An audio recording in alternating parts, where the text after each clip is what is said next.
বিকেলের দিকে একটু রিল্যাক্স মোডান সবেদা কেটে নিয়ে বসলাম সোফাতে। ছোট্ট ছোট্ট এই মোমেন্টসগুলো অনেস্টলি আমার খুব ভালো লাগে। তারপর রেডি হওয়ার পালা।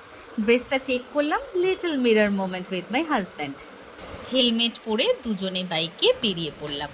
লং রাইড না হলেও প্রিয় মানুষের সাথে ছোট্ট আউটিংটাও স্পেশাল হয়ে যায়। ফাইনালি পৌঁছে গেলাম রাধা সিনেমা হলে। আর believe me, ticket price only 30 rupees. Movie দেখার পর ফেরার পথে আমার পাড়ার কিউট কুকুরগুলোকে একটু আদর না করলে তো হয়ই না। আর শেষে মুভি রিভিউ টাইম। মুভিটা দুর্দান্ত হয়েছে, the academy of fine arts. Please গিয়ে দেখে আসুন, খুব ভালো মুভি। আর আমরা ভীষণ এনজয় করেছি, ভীষণ হাসির। দেখে আসুন, সবার খুব ভালো লাগবে। এই ছিল আমাদের সিম্পল লিটল হ্যাপি ইভিনিং। তোমরা লাস্ট কোন মুভিটা থিয়েটারে দেখেছো কমেন্টে জানাও।